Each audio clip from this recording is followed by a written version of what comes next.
बहुत से लोग ये कह रहे हैं कि वीणा देवी हमको दिखाई नहीं दी है और खुद आपकी माता जी ने भी माफ़ी मांगी है। कह रहे हैं कि हमसे भूल चूक कुछ हो गई है, क्योंकि कोरोना का समय चल रहा था, तो एक बार और मौका हमको मिलना चाहिए।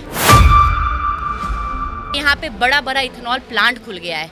4 इथेनॉल प्लांट पास हुआ है, 3 लग के चालू है, जिससे रोजगार मिल रहा है लोगों को, किसानों को बेनिफिट हो रहा है, किसानों को फायदा हो रहा है। जो मक्का आज से 2 साल पहले 14 रुपए का था, आज वो मक्का 22, 23, 24 रुपए में बिक रहा है। और किसान को आज मध्य प्रदेश और पंजाब मक्का बेचने नहीं जाना पड़ रहा है, वो अपने घर में मक्का बेच रहा है। दिल्ली में जब यात्री शेड देखिएगा तो कहिएगा इंफ्रास्ट्रक्चर डेवलपमेंट हो गया, शहर कितना अच्छा लग रहा है। और आज वो चीज हम लोग गांव-गांव पहुंचा दिए तो विपक्षी कहते हैं कि यात्री शेड क्यों लगा। बड़े बड़े शहरों में अपराध नियंत्रण के सीसीटीवी लगेगा तो वह देखिए कितना बड़ा शहर है, शहर डेवलप हो गया, यहाँ सीसीटीवी लग गया। गांव-गांव चौक चौराहे पे हम सीसीटीवी लगा रहे हैं तो विरोधी कहता है सीसीटीवी क्यों लगाए। आज माइक्रोमैक्स जैसी कंपनी, बाहर की कंपनी आके इथेनॉल प्लांट लगा रही है। 30 साल पहले आई थी कोई कंपनी? पिछली बार 2020 के विधानसभा चुनाव में आप गायघाट से चुनाव लड़ी थी, अभी तो माता जी के लिए प्रचार हो रहा है। 25 में क्या तैयारी है, गायघाट फिर से लड़ना है? अभी नमस्कार, सन बिहार देख रहे हैं आप, मैं आपके साथ राजमोहन सिंह। वैशाली लोकसभा में माहौल जम चुका है चुनाव को लेकर। कोमल सिंह हमसे टकरा गई हैं कांटी में। माता जी आपकी चुनाव लड़ रही है। 2020 के विधानसभा चुनाव के वक्त आपसे आखिरी बार जब बातचीत हुई थी, गायघाट में आप विधानसभा का चुनाव लड़ रही थी चिराग पासवान की पार्टी से, और एक बार फिर 2024 के लोकसभा चुनाव में चिराग पासवान से टिकट लेकर माता जी आई हैं। लेकिन चर्चा जो है वो काफ़ी रही कि क्या चिराग पासवान वीणा देवी को एक बार फिर से दोबारा मौका देंगे कि नहीं देंगे। चिराग पासवान ने खुद अपने मुंह से कहा कि हमने उनकी आंखों में पछतावा देखा, क्योंकि 5 सांसदों में जिन्होंने पार्टी तोड़कर पारस गुट में शामिल होना तय किया था, उनमें वीणा देवी भी शामिल थी। तो क्या माहौल लग रहा है इस वक्त? कांटी में आप पहुंची है, आप किस तरीके का माहौल लग रहा है? देखिए, चिराग पासवान जी ने मेरी माता जी को टिकट दिया है। जनता के बीच मेरे माता जी आई हैं, उनको अपार प्यार और समर्थन मिल रहा है।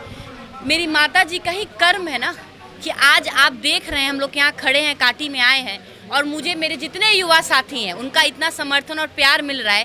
एक तरीके से ये मैसेज देना चाह रहे हैं कि यहाँ की जनता, यहाँ की युवा अपनी सांसद वीणा देवी जी एनडीए के प्रत्याशी के साथ हैं, और युवा चाहती हैं कि वैशाली से पुनः वीणा देवी जी जीत कर जाएं और हमारे देश के प्रधानमंत्री, देश के रक्षक नरेंद्र मोदी जी पुनः देश के प्रधानमंत्री बने। नरेंद्र मोदी के 400 पार का नारा है, 40 में 40 बिहार की सीटें जीतने का दावा है। चिराग पासवान भी यही दावा कर रहे हैं। लेकिन वैशाली में जब हम लोग घूम रहे हैं, जब ग्राउंड पे जा रहे हैं, तो बहुत से लोग ये कह रहे हैं कि वीणा देवी हमको दिखाई नहीं दी है और खुद आपकी माता जी ने भी माफ़ी मांगी है। कह रहे हैं कि हमसे भूल चूक कुछ हो गई है, क्योंकि कोरोना का समय चल रहा था, तो एक बार और मौका हमको मिलना चाहिए। देखिए, जब कोई भी सांसद होता है या विधायक होता है या कोई भी जीता हुआ उम्मीदवार होता है, जब दोबारा जाता है, तो अब देखिए एक ही परिवार में इतने बड़े, यहाँ पे आपको वैशाली लोकसभा में 19 लाख से ज़्यादा वोटर हैं। हर इंसान खुश नहीं हो सकता। तो कहते हैं ना कि परिवार वालों की, ये परिवार है, वैशाली लोकसभा उनका परिवार है, वो यहाँ की बहू हैं, तो ये स्वभाव है कि खुश हो तो भी खुश है, ना खुश है तो भी ना। मतलब सबके सामने कोई भी आदमी जाता है तो वो यही कहता है कि आप खुश हैं, मैंने आपकी सेवा की है। लेकिन अगर कहीं कोई भूल चूक हो गई हो तो उसको दिल पे नहीं लीजिएगा। वो तो एक कहना, लोग कहता ही है, ऐसा नहीं है। जनता पूरा उनसे खुश है, जनता का अपार समर्थन मिल रहा है। जब आप ग्राउंड पे जाइएगा, जब आप लोगों के बीच जाइएगा, तो जनता खुद खुल के बोलती है कि यहाँ पे वैशाली में भी काफ़ी विकास हुआ है। वैशाली में भैया 2019 के बाद आप ये देखिए, यहाँ पे बड़ा बड़ा इथेनॉल प्लांट खुल गया है। 4 इथेनॉल प्लांट पास हुआ है, 3 लग के चालू है, जिससे रोजगार मिल रहा है लोगों को, किसानों को बेनिफिट हो रहा है, किसानों को फायदा हो रहा है। जो मक्का आज से 2 साल पहले 14 रुपए का था, आज वो मक्का 22, 23, 24 रुपए में बिक रहा है। और किसान को आज मध्य प्रदेश और पंजाब मक्का बेचने नहीं जाना पड़ रहा है, वो अपने घर में मक्का बेच रहे हैं। विकास के नाम पे आप इथेनॉल प्लांट गिना रही है, लेकिन लोग, ये विरोधी ये कह रहे हैं, और लोग भी यही कह रहे हैं, जो पब्लिक है वो भी यही कह रही है कि सिर्फ अपने परिवार का जो है विकास किया गया है। लोग, पब्लिक नहीं कह रही है, ये विरोधी कह रहे हैं। विरोधी लोग नहीं होते हैं भैया, लोग मतदाता मालिक होते हैं। आप 19 लाख लोगों के बीच में गए हैं, आप किन लोगों की बात? विरोधी भी तो नागरिक है। विरोधी भी नागरिक है, तो विरोधी विरोध नहीं करेंगे तो क्या करेंगे? पब्लिक भी तो यही, वो भी चुनाव लड़ने आए तो पब्लिक तो यही करेंगे। पब्लिक नहीं कह रही है, फिर आप कंफ्यूज हो रहे हैं। देखिए, आप एक मिनट हमको पिछली बोलने दीजिए, आप सवाल एक मिनट मेरी बात सुन लीजिए।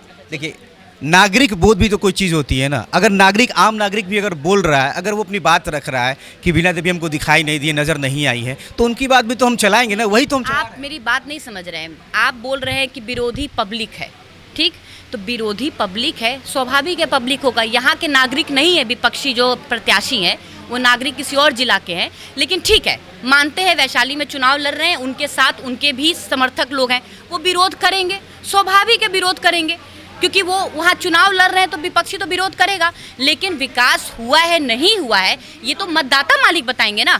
आज घर घर जरूरतमंद को अनाज पहुँचाए नहीं पहुँचाए ये मतदाता बताएंगे आपको। आज उज्ज्वला गैस योजना लोगों तक पहुँचाए कि नहीं महिलाओं को, मतदाता बताएंगे।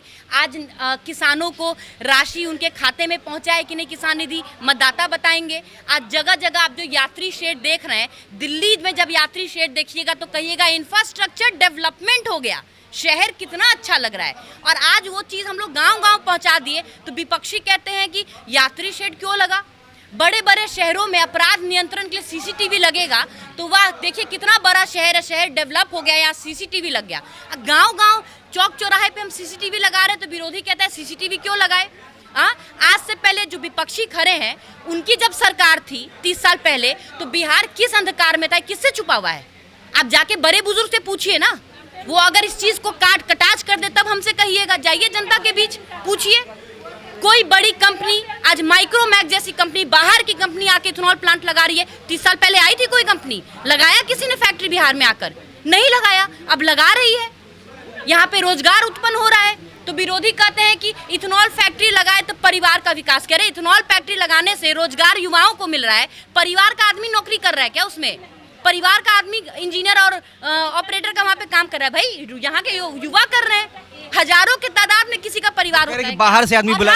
अगर परिवार की बात करते हैं तो वैशाली लोकसभा की एक एक जनता वीणा देवी का परिवार है। वीणा देवी वैशाली की बहू है और अगर उनका परिवार है, जैसे मोदी जी का एक एक जनता, इस देश का एक एक जनता उनका परिवार है। और अगर किसी गरीब के पास राशन पहुँचता है और कहता है मोदी जी अपने परिवार का विकास कर रहे हैं, तो यस, मोदी जी अपने परिवार का विकास कर रहे हैं, क्योंकि हर नागरिक मोदी जी का परिवार है। 5 सीटें मिलती हैं चिराग पासवान को इस लोकसभा चुनाव में, और उन 5 सीटों में चिराग पासवान के एक उम्मीदवार की जो सबसे ज़्यादा चर्चा होती है वो वीणा देवी है। वैशाली की लोकसभा सीट है और आपने देखा कि बहुत सारे लोग जो है इस्तीफा लेकर आ जाते हैं, चिराग पासवान पर टिकट बेचने के आरोप लगते हैं। इस पर क्या कहेंगे? इस पर हम कुछ नहीं कहेंगे। चर्चा में सीट इसलिए है वीणा देवी जी चर्चा में क्योंकि वीणा देवी जी यहाँ की बहू है। अब बहू की चर्चा तो लोग करते हैं, बहू को आशीर्वाद जो देना है, लोगों के दिल में बसती है वीणा देवी और इस देशवासियों के दिल में बसते हैं नरेंद्र मोदी। और जो 40 का 40 और 400 पार का नारा है, मोदी जी ने एक बार मन से लगाया है। आप जब घूमिएगा तो हजारों के तादाद में युवा और महिला इस नारा को तूफान की तरह लगा रहे हैं। ये लोगों बच्चों के जो वहाँ पे है, वोटर की बात ही नहीं कर रही हूँ, छोटे छोटे बच्चे जो आने वाले कल का भविष्य है, वो भी कहते हैं हमारे देश का प्रधानमंत्री कैसा हो, नरेंद्र मोदी जी जैसा हो। तो आज का युवा ही नहीं, आने वाला भविष्य, जो आज का बच्चा पीढ़ी है, कल का युवा है, वो भी नरेंद्र मोदी जी में अपनी आस्था रखता है। और इस बार पुनः 400 पार, इसमें कोई दो मत नहीं है, 400 पार होने जा रहा है। लोग कहते हैं कि अगर हमारे देश के युवा कहती है कि अगर हमारे देश के प्रधानमंत्री जी ने 400 पार का नारा लगाया है तो 399 पे भी ये जीत नहीं, ये 400 पार की सीमा पार ही करेगी। आखिरी सवाल ये चलते चलते में, पिछली बार 2020 के विधानसभा चुनाव में आप गायघाट से चुनाव लड़ी थी, अभी तो माता जी के लिए प्रचार हो रहा है। 25 में क्या तैयारी है, गायघाट फिर से लड़ना है? अभी जो चुनाव चल रहा है हम उस चुनाव पे बात करते हैं। चुनाव के बाद 25 की बात हम लोग इस चुनाव के बाद करेंगे। चलिए, तो कोमल सिंह से बातचीत आपको कैसी लगी, कमेंट में अपनी राय जरूर बताएं। बने रहें फ्रंट बिहार के साथ, चुनावी कवरेज यहाँ पर लगातार जारी है, बने रहें फ्रंट बिहार के साथ। नमस्कार।